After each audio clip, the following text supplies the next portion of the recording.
Welcome back to Evergreen Speedway. We got the Hornet A main, the Interstate Battery Hornets.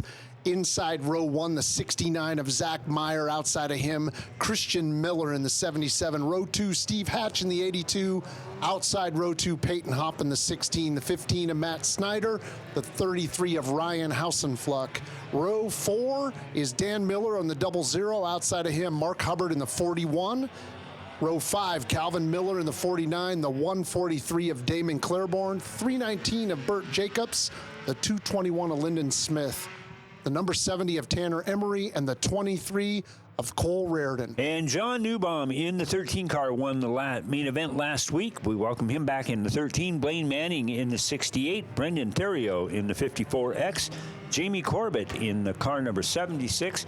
Dawson Cox, good to see him back behind the wheel. Former champion in this division in the 7D. McKenna Cox lined up outside her brother in the 21. Chase Gardner, in the 32. 98 of Tom Hibbs.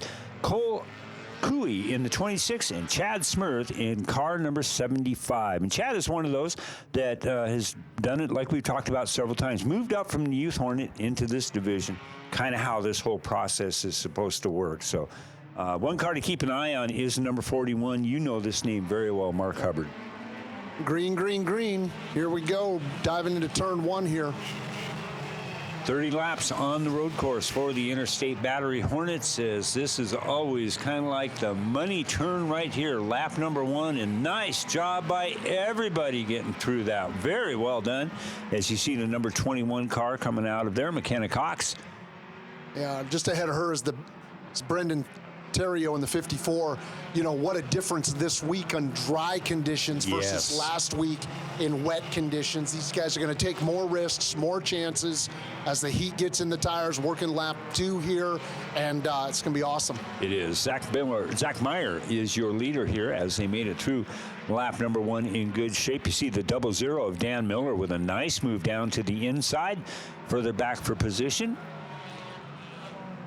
as the cars are kind of getting themselves settled around. But boy, I tell you, and I'm glad you brought that up, Jeff. This is going to really make for an exciting race, because these guys can actually handle now that they don't have to try to slug it through the wet.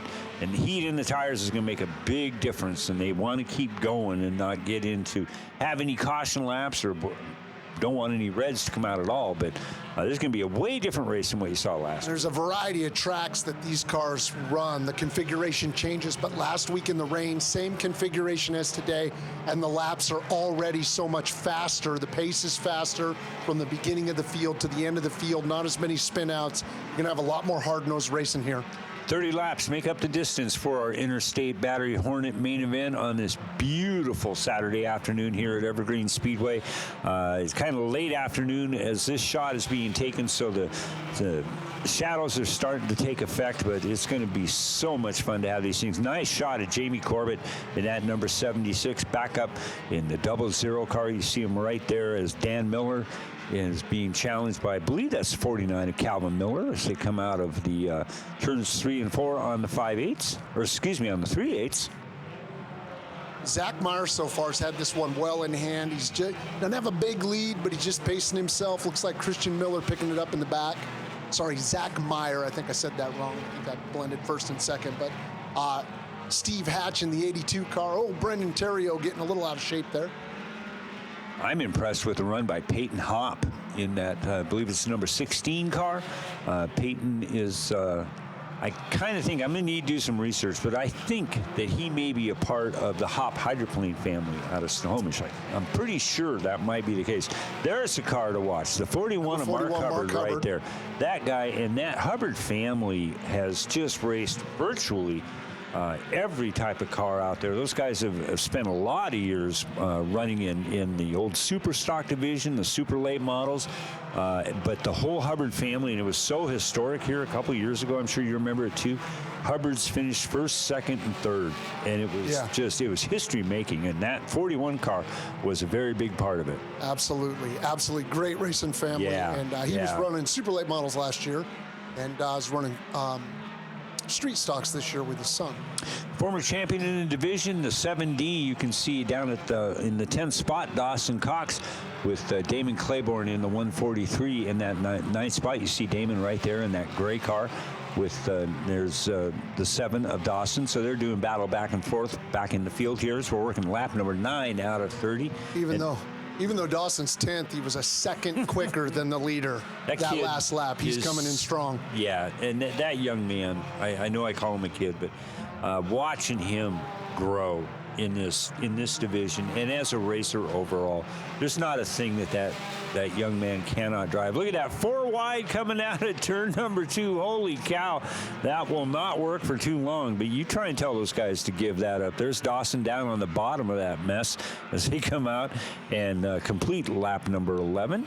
We'll be working lap number 12. Good shot of Dawson Cox shooting it through into turn number 1 on our road course for the Interstate Battery Hornets. Calvin Miller there in the 49 car, holding tough there as Dawson's giving him a run on the inside. He's held him off for a whole lap now, coming around the outside.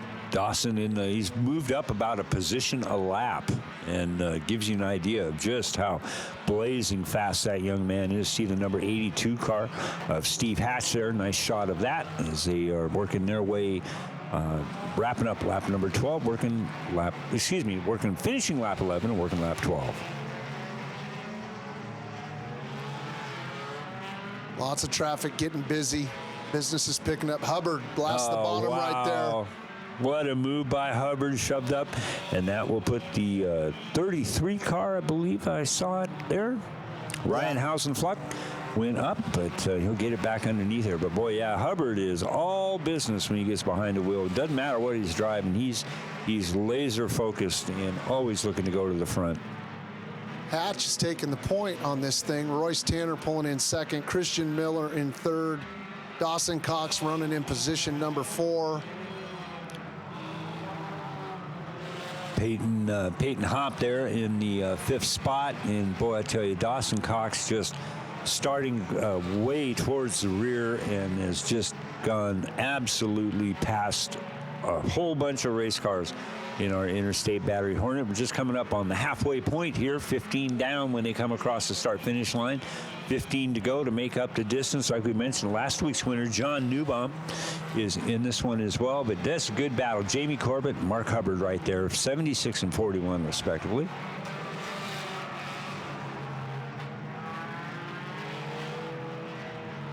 Absolutely outstanding racing so far. Halfway through, you see the 82 coming by one more time. 82 of Steve Hatch is your leader with Royce Tanner in the 2nd spot. Dawson Cox has moved up into 3rd, followed by Peyton Hopp, Calvin Miller, Christian Miller, Jaime Corbett, Mark Hubbard in the 41, Dan Miller and Tanner Emery make up your top 10 here as we're working the back half of our main event for the Interstate Battery Hornets. Last week's 2nd place finisher there, Brendan Terrio. He looks like he's fighting to get into the top 10 here. Yep, got into the top 10 that lap by. He's strong. He started deep in this field. That's one thing I love about this Hornet class is they start the fast cars in the back, and there's a lot of passing, a lot of racing. It's why it's such a crowd favorite here at Evergreen Speedway. And we can't wait to have our fans back in the stands as we're going to yellow here in the Hornet A main. All right, we are going to be coming up here. We'll take a few seconds as we get them lined back up, get the track cleaned up and one to go. But first yellow flag, and I so desperately wanted to say, it's been green flag the entire way, Jeff, and I knew if I did, it was going to happen. So what a difference, though, comparatively to last week in the pouring, driving rain. Man, definitely the grip level today is so much better. Beautiful day in the Pacific Northwest. These guys are having fun. Their cars are working really well. No better way to spend a 4th of July than out at Evergreen Speedway. And so thankful and so happy that these guys are here and the people that are in the pits. And hope you guys had a great holiday. And everyone was safe and had got a chance to go out and have some fun that we all desperately need. All right, here Lights we go. Are out here. We've got a bring them down really slow here, really slow to the green flag. That'll stack them up a little bit. But when that green flag goes, man, they'll launch pretty good. Green is out. Flagger's throwing the green. And there we go, back underway. A bunch of radial tires on these things just all screeching as they make that hard left-hand turn onto turn number 1 of the 3/8. We see a car spun around And look at Jaime Corbett carving his way through the field as he gets on the bottom side of the 16 car there, coming up on the 49 machine.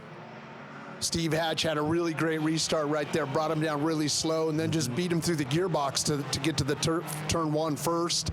And that's what you got to do sometimes. You got to bring the field down slow, and you just got to be, just be up on the stick to be able to get through the gears quick. That's right. You control the field. That's what you get to do. And it's that way in all the divisions that we run out here at Evergreen Speedway. Steve Hatch still looking good and working lap number 18, 17 in the books.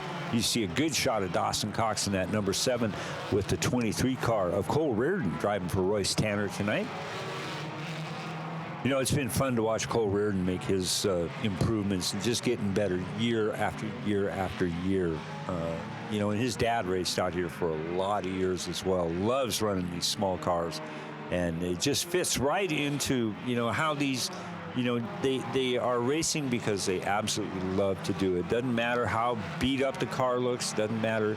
They just want to go out and have some fun. And it's very evident here as we've got still a very strong field here working lap number 20. Yeah, here about a lap and a half ago, Dawson got around Steve. Steve must have got shaken up or got out of shape because he dropped 2 spots. Dawson Cox, former champion of this class, takes control now. I also noticed a huge piece of debris on the backstretch. I don't know if it's blowing off or been pushed up. No, there it is, right there coming out of turn 2. And they're navigating right around it there. Look at that, 3 wide as they came out of turn number 2 on the 3/8 course as well. And now they're working their way down the backstretch. And like we talked about, these guys run radial tires. They're just a regular street tire. There's not a lot you can do, if anything, suspension-wise on these things.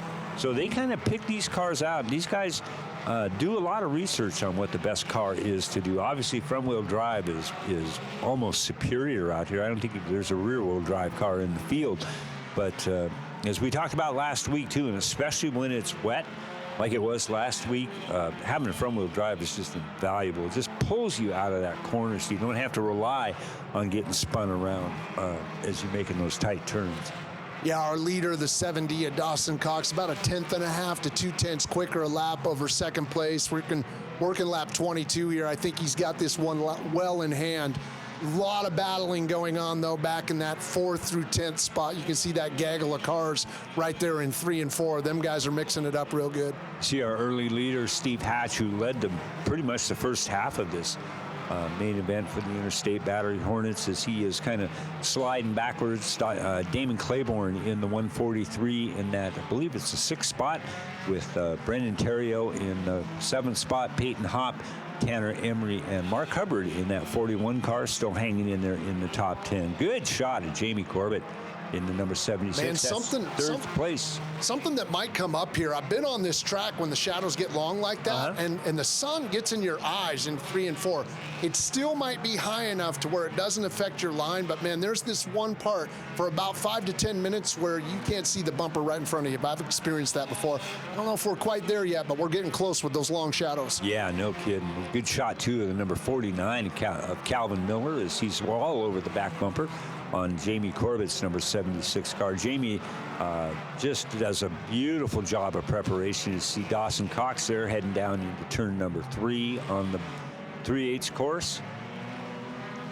Dawson, like we had mentioned, a former champion in this division, moved up and ran a phenomenal season in our NASCAR street stock division, had some insane battles in that. Just took to it like a duck to water. I'm so excited to be able to watch him in the Pro Late Model. He had his car out last week. Unfortunately, none of the guys could run because they don't run those cars in the rain, but what a sharp-looking machine.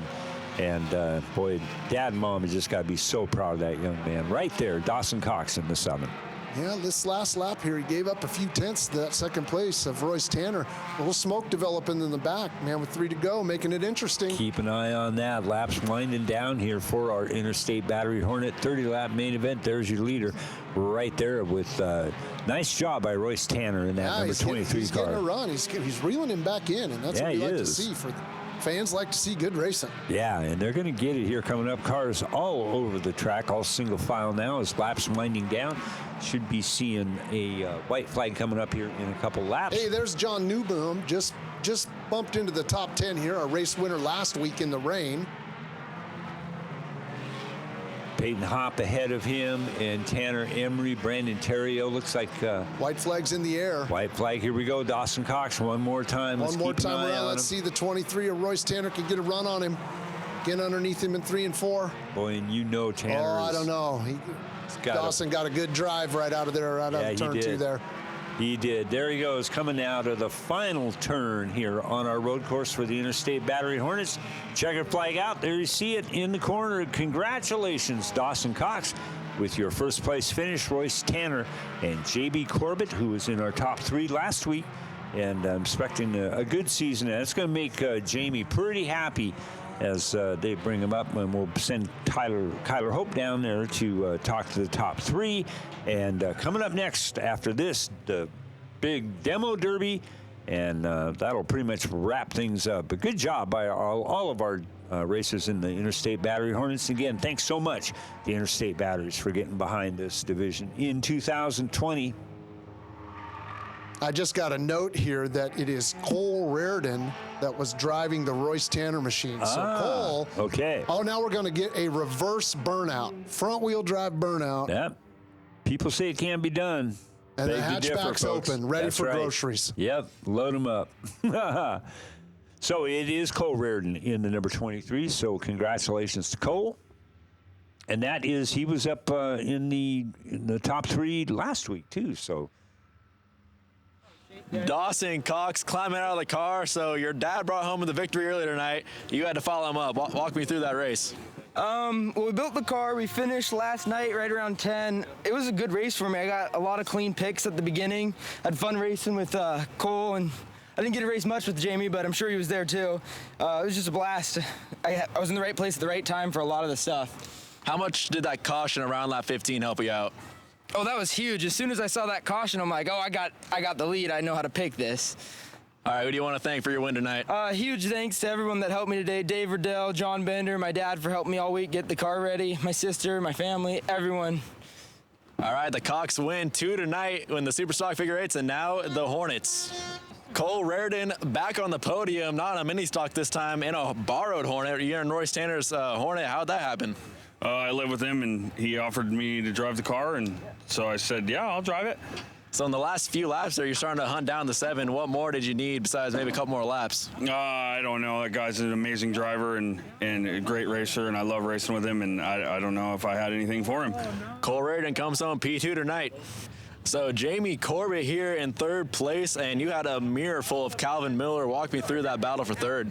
Oh, dude, I was worried about that kid for a while. I snookered both of those guys in the 82 car on the backstretch, and I knew it wasn't going to last long. He was right there beating down my door. So I just said, hit my lines, don't mess up, and see what happens. Jaime Corbett comes home P3 tonight.